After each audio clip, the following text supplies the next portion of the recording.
you so much for having me here. I'm psyched to be here today with you. So as Alexa says, my name is Apoorva, and I'm the founder and CEO of Instacart. So what is Instacart? Instacart is a product where you can order your groceries and get them delivered to your door within 1 hour. What's interesting about this is how we actually make this happen. Instacart is entirely a software company, which means that we don't actually have any warehouses, no trucks, and we don't hold any inventory. So when you order your groceries, we have one of the thousands of personal shoppers in our network pick up your groceries from stores such as Whole Foods, Costco, Safeway, and many others, and bring them to your door within 1 hour. We've been around for 2 years now, and we've raised over $55 million in financing, and today we're doing over hundreds of thousands of dollars in revenue every single day. Today, I'd like to share with you the story of Instacart. Hopefully, there's some lessons here that could be useful to you in your journey. The story of Instacart begins 2 years before I started the company. I used to live in Seattle, and I worked at Amazon at the time, and I had always wanted to start a company. But it wasn't until January of 2010 when this became serious. I realized that my learning at Amazon was plateauing, and I was getting tired of the slow and bureaucratic environment there. So I knew I had to make a change. To get started, I started going to these founder meetups in Seattle. And every week they would have these entrepreneurs who would come in and do a talk, and this was great. But I realized that every time they would be talking, they would talk about things like convertible notes versus Series A, or angels versus VCs, and consumer versus enterprise. And I'll be honest, I had no clue what they were talking about. To me, if you were talking about enterprise, I thought we were talking about a car rental company. So given this is what I was starting with, I knew I had a lot of catch-up to do. I immersed myself into this. I started talking to as many founders as I could find. I started talking to as many investors as I could find, and I started reading as many books about startups I could find. I also started to come up with and develop ideas in my spare time. And this was a lot of fun. Even though I enjoyed my work at Amazon, I would look forward to come home and work on my ideas. It got to the point where I was working on my ideas even during the day at work. Very soon, my coworkers started to notice that something was wrong. I was a back-end logistics engineer at Amazon, so my coworkers would always be curious why I had Xcode open on my computer all the time. So I knew that I was being unfair to my coworkers, and so I decided that I wanted to quit and focus on my ideas full time. In fact, today is the 4th year anniversary of me quitting my job at Amazon. At the time, I was scared and uncertain, but now I know that was the best decision I've ever made in my entire life. After quitting Amazon, I had a decision to make, whether to stay in Seattle or move to San Francisco. Let's just say it wasn't a very difficult decision. I packed my bags, told my friends goodbye, and moved to San Francisco, a city where all I knew were 2 people. Lucky for me, those 2 people also had a couch. After I moved to San Francisco, I found a co-founder, and we got to work. We weren't picky about a particular vertical or market, so we were very flexible about the ideas that we wanted to try. One week, we would work on something like an analytics platform for advertisers. Another week, we would do Groupon for food. And for each one of these products, we would try to get traction with the customers. And around this time, we must have built around 20 products or so. But the results were always the same. Failed product after failed product after failed product. About 12 months after leaving Amazon and working on so many different products and continuously failing, this started to get to me. At this point in time, I began to question whether quitting Amazon was the right decision for me, whether entrepreneurship was really even for me. Around that time, we had been brainstorming about this idea, and we thought it was worth a shot. The idea itself was a social network for lawyers.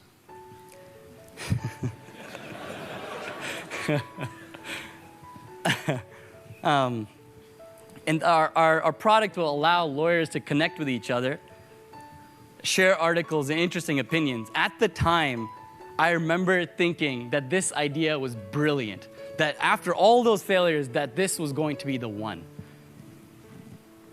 I guess there was one thing that we may have overlooked, and that was that we didn't really know anything about lawyers. I had never even worked with a lawyer before, and so we were building a product for people that we didn't really know much about, solving a problem that we didn't know they had. After building the product, building a team, and raising money and talking to as many lawyers as possible, I finally realized how terrible of an idea this was. Lawyers don't like technology. Lawyers don't like sharing. And most of all, lawyers especially don't like someone trying to get them to sign up for a service they never needed in the first place. After 1 year of iterating and pivoting on this product, I realized that this was just another failure to add to the list. I told my co-founder that we needed to part ways, and I quit my own startup.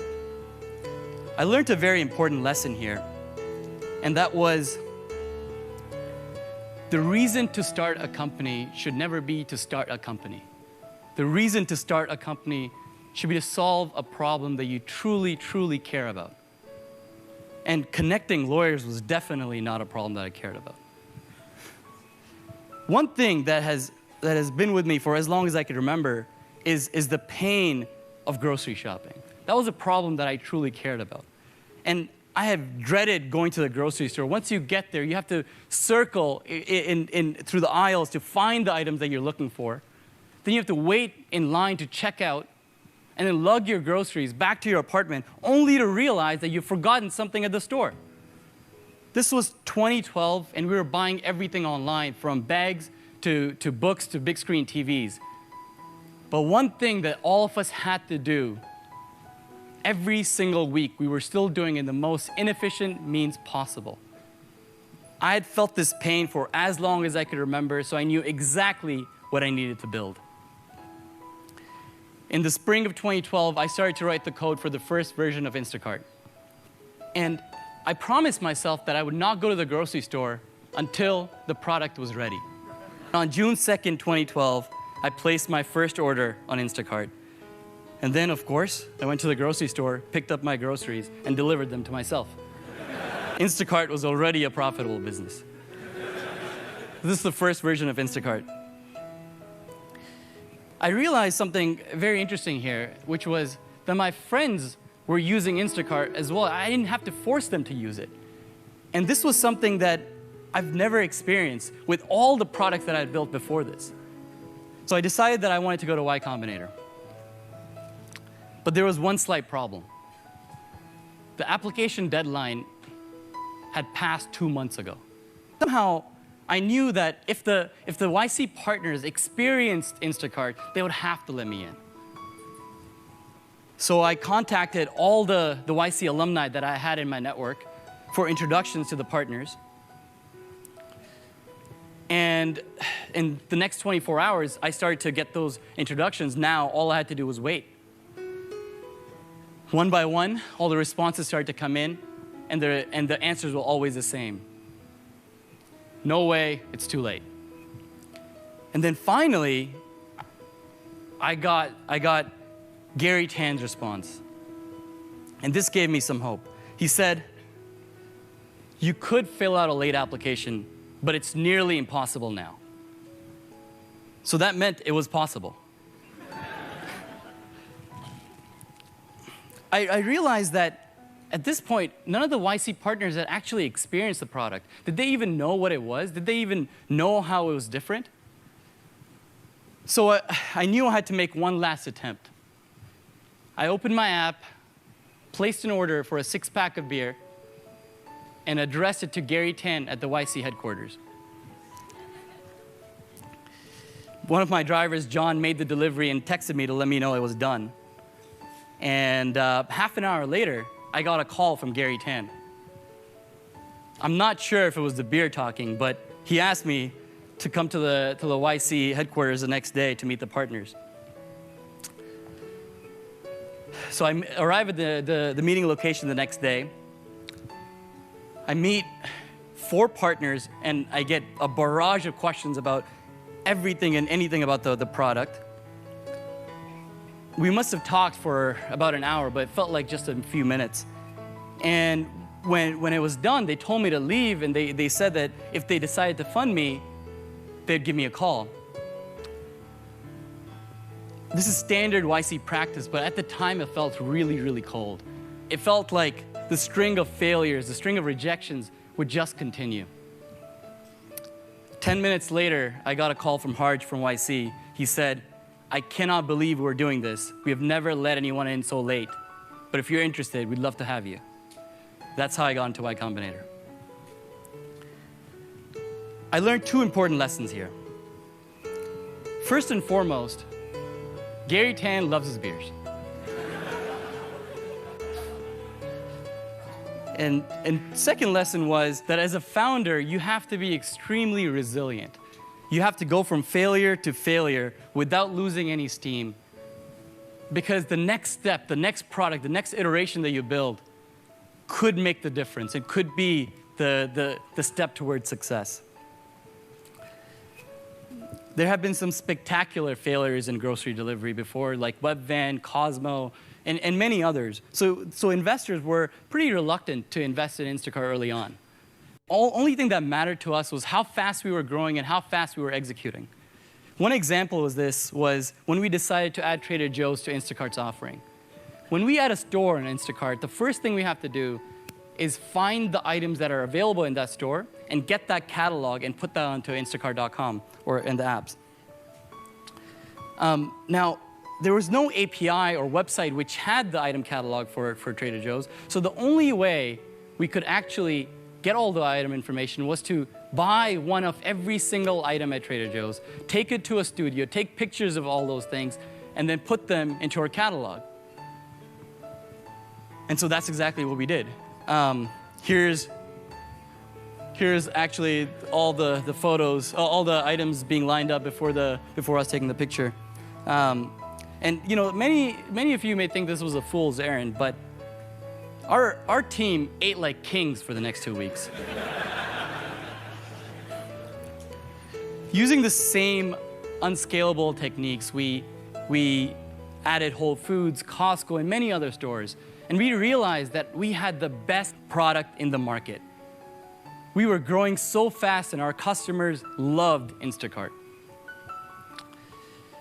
After figuring this out in San Francisco, we decided that it was time to take this outside of the Bay Area to a city that represented the United States accurately. And so we decided to launch in Chicago.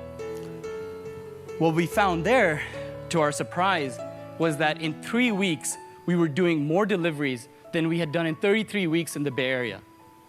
Then we launched Boston, and Boston was growing even faster than Chicago did. Then we launched DC. DC was growing even faster than Boston, Chicago, or the Bay Area. And then we continued to launch more and more cities, and today we're in 10 cities in the United States, and our revenue is growing by 10% week over week and has been growing like that for 20 weeks so far. As we have grown as a company and as a team, we have to now make everything scalable. And this is exceptionally hard. We have customers who are placing orders for 2 items or for 60 items. We have customers who are placing instant orders or scheduled orders. And they could be from any part of the city, any time of the day. And then we have crowdsourced shoppers who could be working from any part of the city at any time of the day, and some of them are slower, some of them are faster. And then we have stores that are located on all parts of the city with different selection, different inventory levels. So how do you create this Amazon.com-like experience when you don't have any warehouses, when you don't have any trucks, and when you don't hold any inventory? This is a very, very difficult computer science and operations research problem. But we believe this is a very important problem to solve. Because for the first time in history, we have retailers all across the United States who are coming online for the first time. For the first time in history, we have retailers who are able to provide a 1-hour, 2-hour, and same-day delivery experience to their customers. And for the first time in history, they're able to do that without having any infrastructure. Now, I know this is somewhere that we want to be, and we're 1% of the way there. But if there's something that I've learned so far in my journey, it's that there are going to be hundreds of failures and hopefully some successes.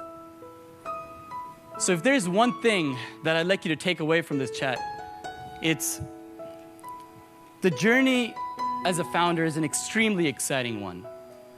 One that's filled with hundreds of failures, but if you persist for long enough, you may just get lucky. Best of luck.